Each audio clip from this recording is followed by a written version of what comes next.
Hello, everybody. Welcome to the Buckeye Weekly Podcast. I'm Tony Gerdeman here, as always, with Tom Orr. Tom, how's it going? Tony, it is a show that I don't want to do because you told me what we're doing, and I don't. Let me just say up front, I don't want to. So let me instead, Tony, completely deflect us.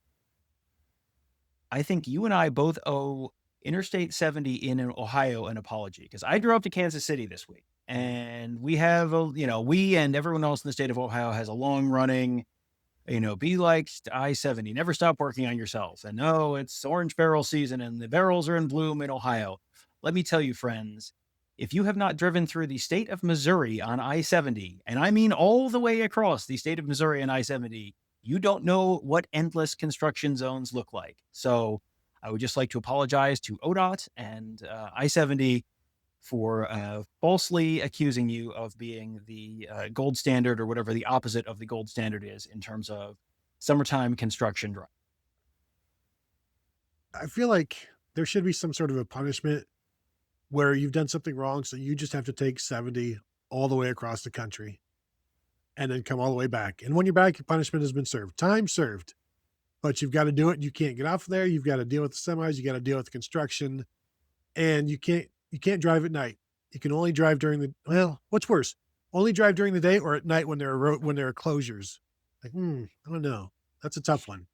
This could be one of these fantasy football punishments where, the people have to sit in the Waffle House for 24 hours or whatever. Like you have to drive 24 hours straight on I-70 in the summertime, like a cannonball run, but you have to do the speed limit. So Oh yeah, man. that's man. And New bold predictions loser punishment just dropped. I don't know. Who's to say? you have to eat 70 pancakes throughout the course of the course. That's not going to help with the staying up to complete the drive. 70 pancakes worth of carbs. Well, That doesn't seem like a good idea. that's what the coffee's for.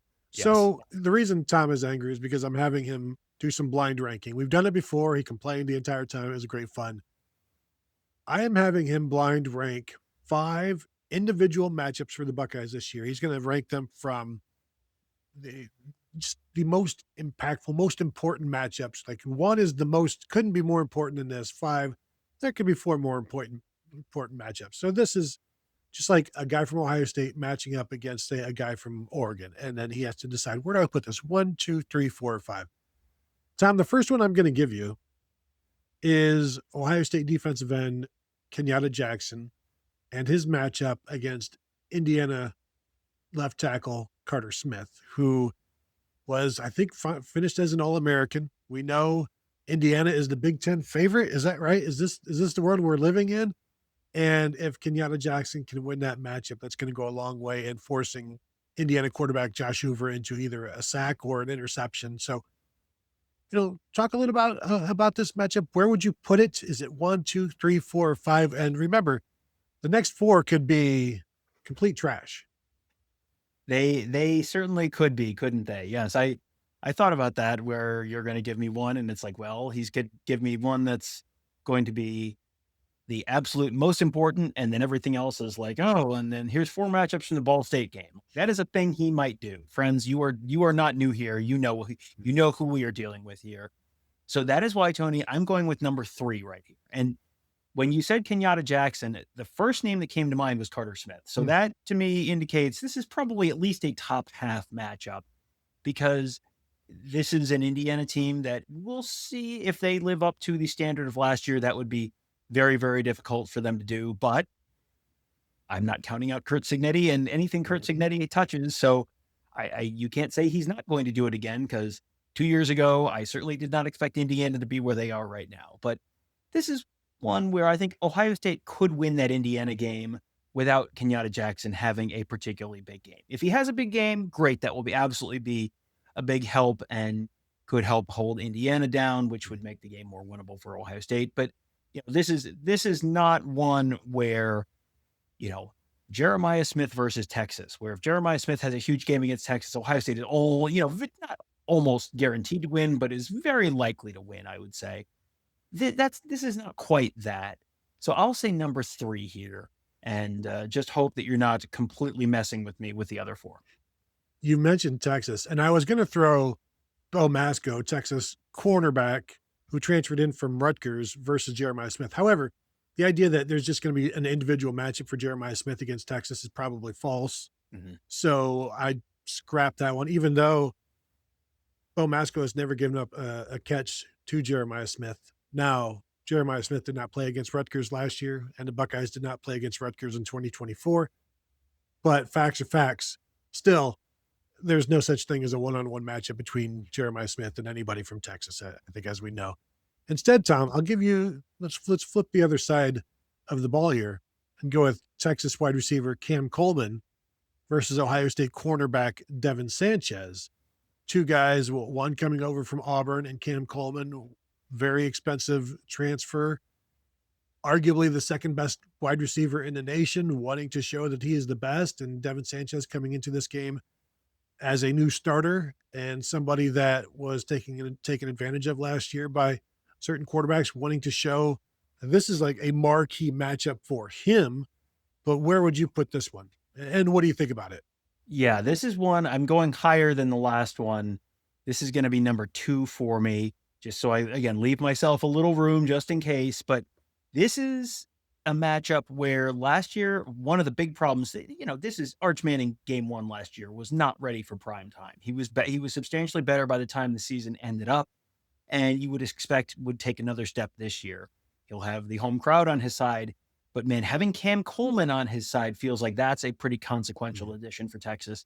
As you said, they went into the portal. They dropped a lot of money to get Cam Coleman there because Cam Coleman was probably the best wide receiver available in the portal, and Texas knew they needed a really, really good wide receiver. And Devin Sanchez, I think we're both expecting very big things from him. Going back home to the state of Texas for this game, I think he's going to have I think he's going to have a great season. This might be the single toughest matchup he gets all season long. And you're doing it on the road. You're doing it in front of a loud crowd. You're doing it in front, against probably the best wide receiver you're facing all season, at least outside of practice. That could be, if Devin Sanchez wins that battle, Mhm. that goes a long way towards helping Ohio State win. If Cam Coleman scores a touchdown or puts up, 175 yards and a touchdown, 120 yards and no touchdown, that in and of itself probably gives Texas a much better chance to win. So I think this is a pretty consequential one. And Devin Sanchez coming back home to Texas for that game, going to be fascinating to watch. All right, here you go, Tom. Michigan running back Jordan Marshall versus Ohio State middle linebacker Payton Pierce. This is kind of old school, a running back versus middle linebacker. Who would even? Is the Michigan game the biggest on Ohio State's schedule in terms of their playoff hopes? I don't think so. But is this a game where, or matchup where whoever wins that wins this game? I think that might be a fair thing to say. So, what are you doing with this one where it's may not be the biggest game, but also saying it may not be the biggest game is kind of asking for trouble. Yeah, I don't think I'm ever going to say that that's not the biggest game. That is not the game where Ohio State has the lowest win probability this Right. year. So in that perspective, it's not, but it is, we start every morning show with a countdown to 2 games. One is whatever's next, and one is the Michigan game. So it will be hard pressed to get me to say that that game is not the biggest game on the schedule. One, I'm going to put this one fifth, and I'm going to tell you why. Because it's not the biggest game? Because I think by the time you get to that game, it's Mm. possible that Savion Hyder is Michigan's running back. Is that a technicality? Sure is. Am I sort of playing a little fast and loose with this? Sure am. Thanks for asking. But Savion Hyder, true freshman running back for Michigan, 5-star. There was a lot of real strong buzz for him out of the spring. And Jordan Marshall, this is no shade on Jordan Marshall. Jordan Marshall, also a very, very good running back. Like when Michigan has a running back that we think is a little bit overrated, like Mhm. Donovan Ed, like we'll tell you, we're not just sort of blowing smoke here. Jordan Marshall's a very good running back. You're hearing people in Michigan talk about Savion Hyder the way that you talk about freshmen who are, don't worry, you'll see. Like there's a lot of just Mhm. wait for it, you'll see. That's kind of been the tone of the conversation around him. So I'm sort of cheating here, but I'm going to say that Jordan Marshall is not Michigan's leading running back at the time of that game. Well, that's great. I hate that you've gone against the rules that we have clearly laid out. The rules committee will hear about this, and you will have a notice on your account that you have done something I'll wrong. find a friendly judge. Don't worry. How about this one, Tom? Oregon safety Coy Parrish versus Ohio State quarterback Julian Sayin. And this is one of those, how do you match up with a quarterback? Well, you've got the quarterback of the defense versus the quarterback of the offense. And, if it comes up with a pick six or something, or it just, there's going to be constant, I'm trying to trick you into something, or I'm not going to look where I'm going. Julian Sayin is trying not to make eye contact, basically, or trying to send Coy Parrish somewhere else. And Coy Parrish has to know, like, no, he's trying to send me somewhere. I need to go. So, like, that kind of back and forth that we don't really see unless you see it via replay. But I think this is a sneaky one. And if Ohio State can keep him away, keep Parrish away from the ball, then that's going to go a long way towards a win for them. Yeah, that's yes, true. But I think that I was just going to pull up the passing stats for the Michigan or for the Ohio State Minnesota game last year because I seem to remember Ohio State throwing for like 10 yards of completion last year against Minnesota. And yes, the supporting cast around Coy Parrish is substantially better this year. No question about that. But Coy Parrish wasn't able to do a whole heck of a lot. Yeah, 23 of 27 for 326 yards Mm. and 3 touchdowns for Julian Sayin last year against Minnesota. And Coy Parrish is a really good player. I have a ton of pictures of Coy Parrish from that game specifically because I thought this is someone Ohio State's going to Mhm. go after in the transfer portal, and I'm going to be very happy if I have lots of pictures of him. And then they did, but Oregon ended up winning that battle in the portal. He's a great player, but Julian Sayin has had plenty of success against a defense that had Coy Parrish in the back of it. So I think I'm going to put this one fourth. This could, if he has one interception, yeah, then this is a really consequential thing. And this is a game, Ohio State, Oregon, where this is even, Ohio State has the Oregon game at home this year, just like they have the Michigan game at home. I think it's more likely they lose to Oregon than they lose to Michigan. So this is a more consequential game on that end of things. I think Oregon's just, there are people that are picking Oregon to win the national championship this year. Oregon's certainly a top 10 team this year. This is going to be a really, really, really big game.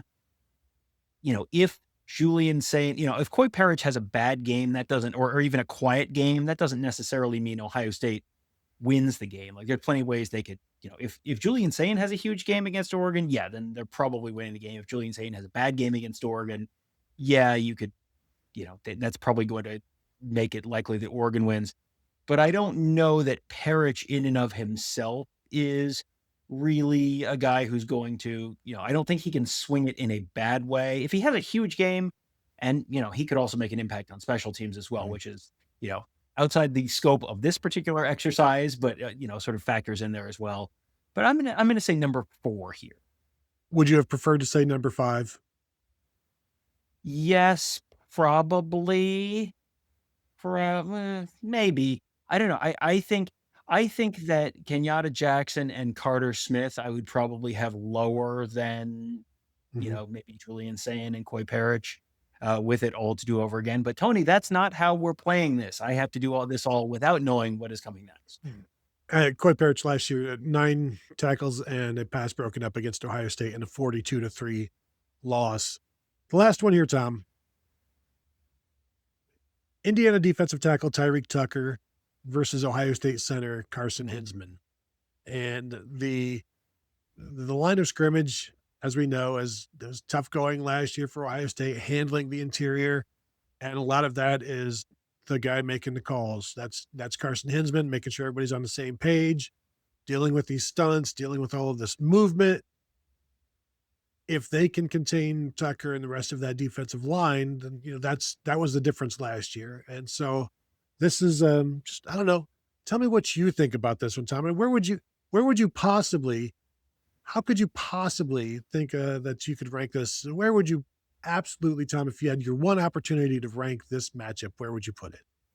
Well, number one is the number that I have left, and I feel pretty good about that because I think we've seen what does it look like if Indiana's defensive line is dominating Mm. Ohio State's offensive line, and I don't think you're going to get much argument from most people that on the whole, Ohio State's skill talent last year was better than Indiana's skill talent. Indiana had the better quarterback on the field, but those were two Heisman finalists. And Indiana had, certainly very talented wide receivers, but they didn't have Jeremiah Smith and Carnell Tate, but still they held Ohio State to 10 points. And a lot of that had to do with the offensive line for Ohio State and just losing the battle in the trenches. And in a lot of cases, that was tackles and not the center. Mm. But it all starts up front and it all starts in the middle up front. So, starting if we're going to do the center defensive tackle matchup, I'm perfectly fine with this being number one. If you give me all the other ones to re-rank, this very well might still be number one for me. Just because again, you have seen this is not a theoretical thing. You have seen what it looks like when Ohio State's offensive line does not stand up to Indiana's defensive line. And obviously that swung the last matchup, and it certainly could swing this matchup as well. Yeah, this is testimony versus theory. We've seen what happens when Ohio State does not win this matchup. Uh, I'll throw it out to the viewers and listeners. Go ahead and rank them how you see fit. You don't even have to Now blind that rank you them. have all the answers to the test, you go ahead and rank them. 100%. Let us know how you feel. You can also let us know how you feel by hitting that thumbs up. You can also let us know how you feel by subscribing to the youtube.com/@Buckeye Insiders. You can also go to it's BuckeyeInsiders.com right now. Put your email address in there and we will give you an update. We're not that far away from launching, so go ahead and get in now and we will send you an update there. And of course, on the audio side, 5-star rating and review. If you've not yet subscribed to the Buckeye Weekly Podcast, please do so. Buckeyes tomorrow morning, please do so. The time and change will surely show. Please do so. We've got a lot of plans over at BuckeyeInsiders.com, and the best way to stay up to speed on all of those, go to the website, put your email address in, but follow us along here, and we will keep you abreast as well. So that will do it from here. Thank you all for tuning in, and we will talk to you all later.